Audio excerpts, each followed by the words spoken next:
Hi అండి, అందరికీ నమస్కారం. ధనుసు రాశి వారికి జూన్ నెలలో మీకు జరిగేది తెలిస్తే ఖచ్చితంగా ఆశ్చర్యపోతారు. ధనుసు రాశి వారు ఎన్ని పనుల్లో ఉన్నా సరే 10 నిమిషాలు ఈ వీడియో వినే ప్రయత్నం చేయండి.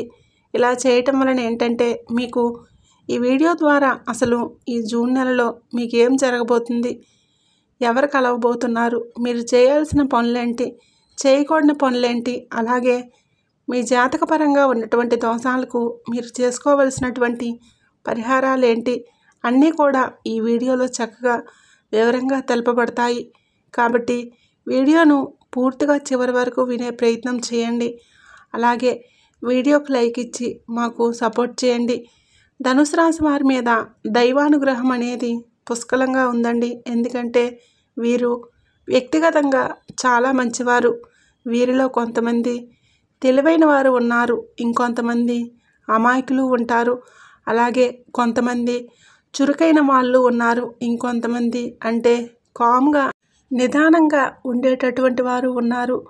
ఇలా ఏంటంటే ధనుసు రాశిలో ఎంతోమంది ఉంటారండి. ఎన్నో రకాలైనటువంటి మనుషులు, ఎన్నో రకాలైనటువంటి వ్యక్తిత్వాలు, ఎన్నో రకాలైనటువంటి మనుషులు ఉంటూ ఉంటారన్నమాట.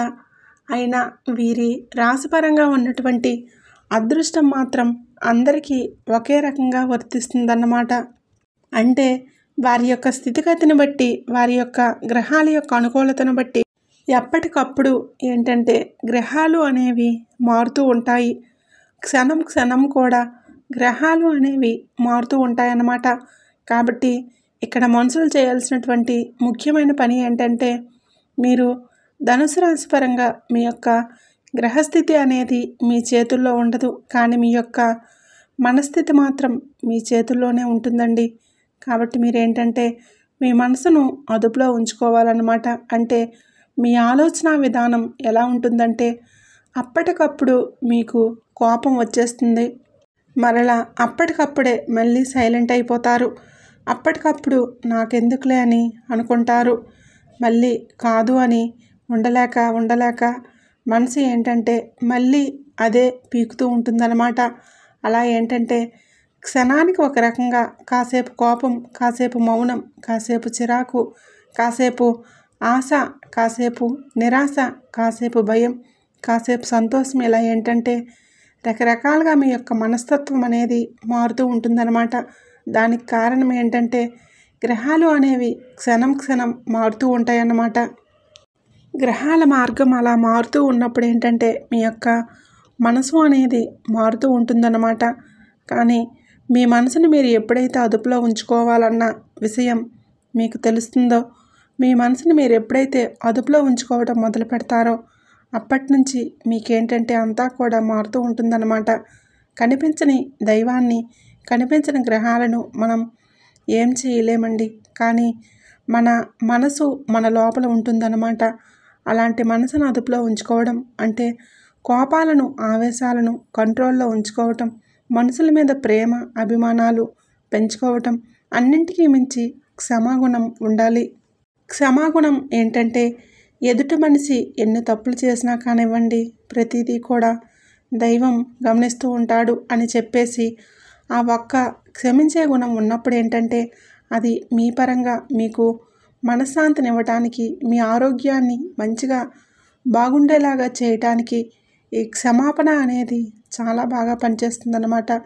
కాబట్టి మీరేంటంటే కొన్ని జాగ్రత్తలు తీసుకోవాలి. ఈ మధ్య ఏంటంటే మీ గ్రహస్థితి అసలు బాగోలేదండి. మీకు ఏది పట్టుకున్నా కూడా అసలు కలిసి రావట్లేదు. మీ జీవితం ఎలా ఉంటుందంటే మింగలేక కక్కలేక మీరేంటంటే నరక యాతన అనుభవిస్తూ ఉంటున్నారన్నమాట. ఎవరికైనా చెప్పుకుందామంటే కనీసం వినేవాళ్ళు కూడా లేక, అసలు ఎవరన్నా విన్నా కూడా సరిగ్గా పట్టించుకోకుండా మనకు కావలసినటువంటి సమాధానాలు, ఓదార్పు అనేది అవతల వ్యక్తి దగ్గర దొరక్క చాలా ఒంటరితనంగా ఫీల్ అవుతున్నారు అని చెప్పుకోవచ్చు అన్నమాట. కాబట్టి ధనుసు రాశి వారు ఏంటంటే మీరు ముఖ్యంగా ఈ జాగ్రత్తలు తీసుకోవాలండి. వారి పరిస్థితి ఏంటంటే ఈ మధ్య అస్సలు బాగోలేదన్నమాట. ప్రతిదీ కూడా వాళ్ళకి ఏంటంటే విసుగ్గా, చిరాగ్గా, అంటే మనుషుల మనస్తత్వాలు కానివ్వండి, చుట్టూ ఉండే పరిస్థితులు, మనుషులు వీళ్ళందరూ ఏంటంటే వారు కొంచెం బాగా ఇబ్బంది పెట్టడం, అంటే వారు ఎంతగా వాళ్ళ కోసం కష్టపడుతున్నా, చేస్తున్నా, ఎంత మంచి చేస్తున్నా, ఎంత హెల్పింగ్ చేస్తున్నా కూడా ఏంటంటే అవసరానికి వాడుకొని పక్కకు నెట్టేస్తూ ఉంటారన్నమాట. దీనివలన ఏంటంటే ధనుసు రాశి వారి యొక్క మనసు అనేది చాలా చాలా కృంగిపోతుందన్నమాట. ఎందుకంటే జీవితంలో మనం ఏంటంటే మన అనుకున్న వారి కోసం కష్టపడినప్పుడు అది మన కుటుంబ సభ్యులే అవ్వచ్చు, లేకపోతే స్నేహితులు అవ్వచ్చు, ఎవరైనా కానివ్వండి. అంటే బయట వాళ్ళ సంగతి వేరే విషయం.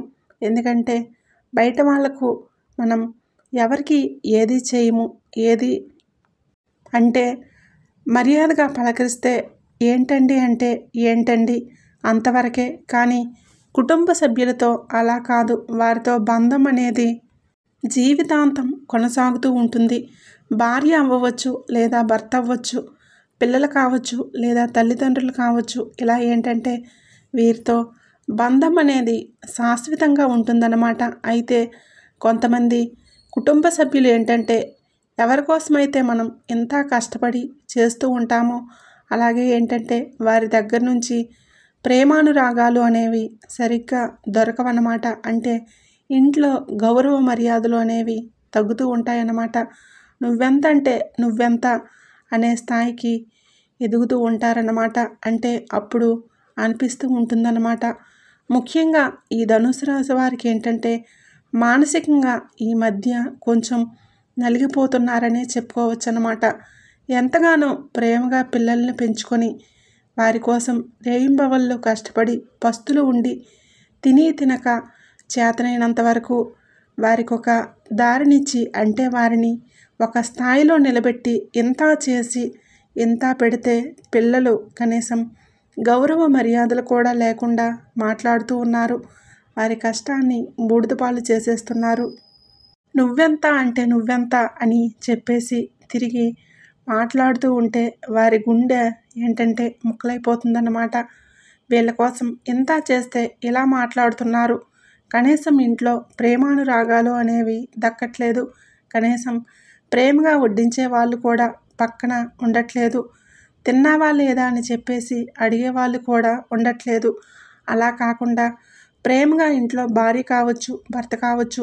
భార్య అనుకోండి, భర్త ఇంటికి వచ్చేసరికి చక్కగా అన్నం కూర వండి ప్రశాంతంగా ఆ కష్టం మర్చిపోయేలాగా అన్నం వడ్డించి ఏం చేస్తున్నావు, ఏమైంది, ఏంటి అని చెప్పి కష్ట సుఖాలన్నీ తెలుసుకొని కాస్త అంటే స్నానం చేయడానికి బకెట్లో వేడి నీటిని పెడితే అలాగే ఆ గోరువెచ్చని స్నానం చేసి ఆ భార్య ప్రేమగా పలకరిస్తే భర్త ఏంటంటే ఆ కష్టాన్ని అంతటినీ కూడా మర్చిపోతూ ఉంటాడన్నమాట. అంటే అందరని కాదండి, ధనుసు రాశి వారిలో కొంతమందికి మాత్రం ఇలా జరక్క చాలా కుమిలిపోతూ ఉంటున్నారన్నమాట. ఎందుకంటే బయట నుంచి వచ్చే ఎలాంటి సమస్యలకైనా పరిష్కారాలు దొరుకుతాయి. కానీ ఇళ్లల్లో వచ్చేటటువంటి సమస్యలకు పరిష్కారాలు అనేవి ఎవరూ కూడా చెప్పలేరన్నమాట. అలాగే కొంతమంది భర్తలు, భార్యలు ఎంతగానో ప్రేమగా, అనుకువగా, ఓపికగా ఉంటుంటే భర్తలు ఏంటంటే భార్యను ఒక పని మనిషిలాగా చులకనగా నా దగ్గరే పడి ఉంటుంది, ఎక్కడికి వెళ్తుంది, నా ఇంట్లోనే ఉంటుంది కదా, ఏమోలే తనతో నాకెందుకు అని చెప్పేసి లెక్క లేకుండా మాట్లాడటం, పట్టించుకోకుండా ఉండటం, పని పాట లేకుండా తిరగటం, ఇంట్లో సరైనటువంటి అవసరాలు ఖర్చులకు కూడా డబ్బులు ఇవ్వక ఇబ్బంది పెట్టడం, భార్యను ఈ రకంగా అంటే తక్కువగా చూడటం, ఇలాంటివి చేస్తూ ఉంటారన్నమాట. అలాంటప్పుడు ఆ భార్యల మనసు కూడా ఎంతగానో బాధపడుతూ ఉంటుందన్నమాట. అలా కాకుండా కష్టపడి వచ్చినటువంటి భర్తకు భార్య ప్రేమగా పలకరిస్తే ఆ కష్టాన్ని మర్చిపోగలుగుతాడు. అలాగే చేసి తెచ్చిపెట్టినటువంటి రూపాయినైనా సరే జాగ్రత్తగా పొదుపుగా వాడుకుంటూ ఉంటే ఆ ఇంట్లో సిరుల సంపద అనేది పెరుగుతూ ఉంటుందన్నమాట. దుబారా ఖర్చులు తగ్గించుకొని, అలాగే కొంతమందికి భర్తలు వచ్చేటప్పటికి భార్య అంత ప్రేమగా చూస్తున్నప్పుడు భార్యను ప్రేమగా పలకరించడం, నన్ను నమ్మి తల్లిదండ్రులను వదిలిపెట్టి మన దగ్గరకు వచ్చిందని చెప్పి అనుకున్నప్పుడు తల్లిలాగా తండ్రిలాగా మారి ఆ భార్యను చూసుకోవటం, ఇలాంటివి చేసినప్పుడు ఆడవారికి బాధల నుంచి విముక్తి అనేది కలుగుతుందన్నమాట. ఇద్దరిలో ఏ ఒక్కరూ సరిగ్గా లేకపోయినా ఆ కుటుంబం అంతా అల్లకల్లోలంగానే ఉంటుందండి. ఆ కుటుంబంలో గొడవలు తప్పవు, ప్రశాంతత అనేది కోల్పోతూ ఉంటారు. పిల్లలు చెప్పిన మాట వినరు. ఎందుకంటే పెద్దవారిని బట్టే ఇంట్లో పిల్లల యొక్క మానసిక స్థితి అనేది కూడా ఆధారపడి ఉంటుంది. కాబట్టి ఈ ధనుసు రాశి వారికి ఏంటంటే ఈ మధ్య గొడవలు సమస్యలు అనేవి చాలా ఎక్కువయ్యాయని చెప్పుకోవచ్చు అనమాట. మీరేంటంటే కాస్త కోపాన్ని ఆవేశాన్ని పూర్తిగా తగ్గించుకోవాలి. ఎందుకంటే ధనుసు రాశి వారు వ్యక్తిగతంగా చాలా మంచివారండి. చిన్న వయసు నుంచి కూడా వీరు పడ్డ కష్టాలు అనేవి మామూలు కాదన్నమాట. కాబట్టి వారు కష్టపడి మానసికంగా విసిగెత్తిపోయి ఏదన్నా ఒక మాట అన్నా చేసినా కూడా ఎవరి కోసమైతే కష్టపడ్డారో వాళ్ళే అర్థం చేసుకోకపోయేసరికి మీలో ఆ విసుగు చిరాకు అనేవి కనిపిస్తూ ఉంటాయన్నమాట. కాబట్టి మీరేంటంటే ఎవరి పరిస్థితులనైనా ఎవరికి ఎలా ఉన్నాయో ఎవరికీ తెలియదు కదండి. వాళ్ళు కూడా ఏదన్నా బాధల్లో ఉంటారు. ఇప్పుడు మీకు ఎలాగైతే ప్రేమానురాగాలు అనేవి కావాలని చెప్పేసి మీరు కోరుకుంటారో అలాగే మీ దగ్గర నుంచి అలాంటి ప్రేమ కావాలని చెప్పి వాళ్ళు కూడా కోరుకుంటూ ఉంటారు. కాబట్టి ఇక్కడ మీ తప్పు లేదు, అవతల వాళ్ళది కూడా అంతే తప్పు లేదన్నమాట. మీరేంటంటే అర్థం చేసుకొని కుటుంబ సభ్యులతో ప్రేమగా ఉండండి. అంత కష్టం వారి కోసం చేస్తున్నప్పుడు అంతా కష్టపడి వారి కోసం రూపాయి రూపాయి సంపాదించి చేసి ఇన్ని రకాలుగా చేస్తున్నప్పుడు ఒక్క ప్రేమగా ఒక్కటి మాట్లాడడం చేయలేరండి. ఇది కూడా ఒక బాధ్యత అనుకొని చేసేస్తే ఈ సమస్యలన్నిటికీ కూడా పరిష్కారం అనేది దొరుకుతుంది కదా. ఒకసారి మీరు కూడా ఆలోచించండి. కఠినంగా మాట్లాడే మాట కన్నా ప్రేమగా పలకరించే ఒక్క పలకరింపుకి ఏంటంటే అందరూ కూడా మీ చుట్టూ కూడా ఉంటారన్నమాట. ఎందుకంటే ఎంత కష్టపడి సంపాదించిన ధనము అందులో సుఖం రాదు. అవసరాలకు ఉంటుంది, వాడుకుంటున్నారు, బాగానే ఉంటుంది. ఆ కష్టానికి ఈ ఒక్కటి ప్రేమ అనేదాన్ని మీరు కనుక కలుపుకున్నట్లయితే మీ జీవితం ఎంతో సంతోషంగా ఉంటుందో ఒక్కసారి మీరే ఆలోచించండి. మీరు మానసికంగా ప్రశాంతంగా ఉండగలుగుతారు, వారు కూడా మానసికంగా ప్రశాంతంగా ఉండగలుగుతారు. కాబట్టి మీ మాట తీరును మార్చుకోండి. భార్య అవ్వచ్చు, భర్త అవ్వచ్చు, బిడ్డలు అవ్వచ్చు, తల్లిదండ్రులు అవ్వచ్చు, ప్రేమగా పలకరించండి. ఏదన్నా వాళ్ళు అనుకున్న చేసినా కూడా మీరు పట్టించుకోకండి. మీ ఓర్పుతో మీరు ఎంత ఓర్పుగా ఉండగలిగితే అవతల వారి మనసు కూడా మారేటటువంటి అవకాశం అనేది ఉంటుందండి. కాబట్టి ఇలాంటి నియమాలైతే ఆచరించండి. ఎందుకంటే ఈ మధ్య అసలు గ్రహస్థితి అనేది బాగోలేదు. చాలా ఇబ్బందులు పడిపోతున్నారు. డబ్బులు చేతికి అందట్లేదు, పని సరిగ్గా ఉండట్లేదు. ఒకవేళ పని ఉన్నా కూడా పని దగ్గర కూడా డబ్బులు సరిగ్గా అందట్లేదన్నమాట. చాలా విసుగ్గా ఉంటున్నారన్నమాట. అంటే ఎవరిని కలిసినా కూడా వారి దగ్గర నుంచి ఏదో ఒకటి అవమానాలు ఎదురవటం, నిందలు ఎదురవటం, ఇలా చాలా బాధగా డల్ అయిపోతున్నారని చెప్పుకోవచ్చు అన్నమాట. కాబట్టి ధనుసు రాశి వారు జాగ్రత్తగా ఉండండి. మీరు సోమవారం రోజున కాస్తంత శివాలయానికి వెళ్ళి ప్రశాంతంగా చక్కగా స్నానం చేసేసి ఆ శివుడికి చెంబుడి నీటిని అభిషేకం చేసి మారేడు దళం మీద చక్కగా దీపం వెలిగించేసి శివాలయంలో ఆ నంది చెవుల్లో మీ యొక్క కోరికను చెప్పుకొని నమస్కారం చేసుకొని కాసేపు అక్కడ ప్రశాంతంగా కూర్చొని రండి. అలాగే విభూతిని కూడా ధరించండి. ఇలా చేయటం వలన ఏంటంటే మీ మీద శివుడు అనుగ్రహం అనేది పుష్కలంగా ఉండి మీ జాతకం మారేటటువంటి అవకాశం అనేది ఉంటుంది ఆ శివానుగ్రహంతో మీకు. కాబట్టి మీరు శివారాధన ఎక్కువగా చేస్తూ ఉండాలి.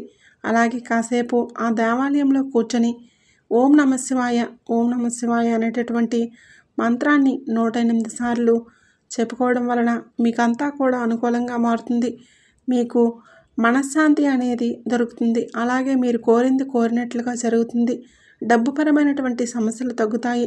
మీ సమస్యలన్నిటి నుంచి కూడా మూసుకుపోయినటువంటి ధనద్వారాలు తెరుచుకునే అవకాశం అనేది ఉంటుందండి. ఎందుకంటే ఆ శివయ్య అభిషేక ప్రియుడన్నమాట. ఆయన్ను ప్రేమగా పలకరిస్తే పొంగిపోతాడు. అభిషేక ప్రియుడు. అభిషేకం చేస్తే ఎంతగానో సంబరపడిపోతాడు. కాబట్టి మీరు చెంబుడి నీటితోనైనా అభిషేకం చేసి చక్కగా స్వామివారికి నమస్కారం పెట్టుకోండి. కొంచెం ఏంటంటే గ్రహాలు అనేవి అనుకూలంగా లేక మీకు ఈ మధ్య సమస్యలు అనేవి ఎక్కువయ్యాయండి. ఈ విధంగా చేస్తే ఆ సమస్యలన్నీ కూడా తగ్గిపోతాయి. గ్రహాలు మీకు అనుకూలంగా వస్తాయి. బాధపడవద్దు. మీకు అనుకూలంగా మారి మీరు సంతోషంగా ఉండేటటువంటి రోజు అనేది తప్పకుండా వస్తుందండి. ఎందుకంటే నిజంగా మీ రాశిపరంగా మీరు చాలా అదృష్టవంతులండి. కష్టాలు ఉంటాయి.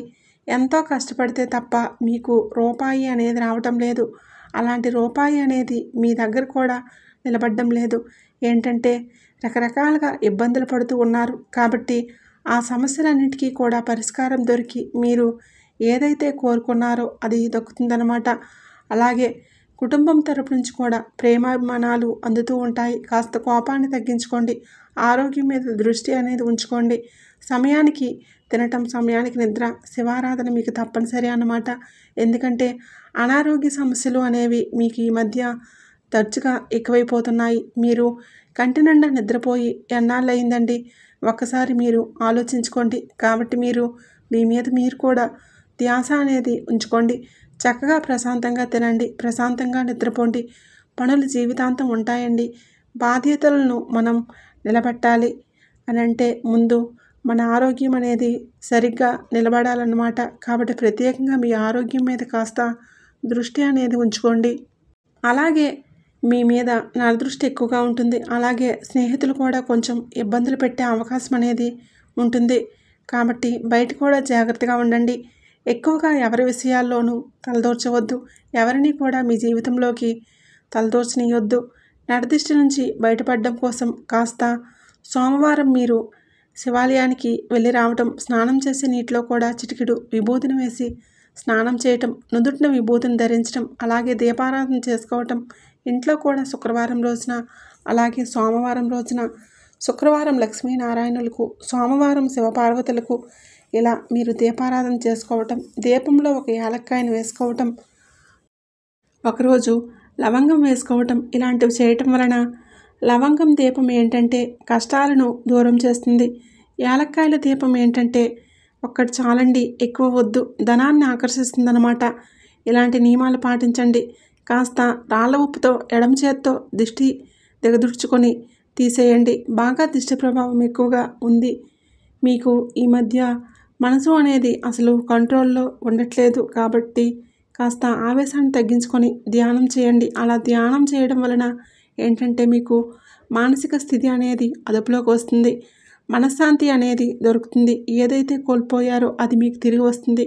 కాబట్టి రోజుకు ఒక 10 నిమిషాలు కానీ 15 నిమిషాలు కానీ ధ్యానం చేయండి. అలా చేయటం వలన మీకు అన్నీ కూడా అనుకూలంగా మారుతాయి. కాబట్టి జాగ్రత్తగా ఉండండి. ఈ జూన్ నెలలో మీకు జరిగేదైతే ఇదండి. అర్థమైంది కదండి. ధనుసు రాశి వారికి ఏంటంటే ఈ వీడియో నచ్చితే ప్లీజ్ ఖచ్చితంగా చిన్న లైక్ ఇచ్చి సపోర్ట్ చేయండి. మీరు లైక్ చేయడం వలన ఈ వీడియో మరికొంతమంది ధనుసు రాశి వ్యక్తులకు అవకాశం అనేది ఉంటుంది.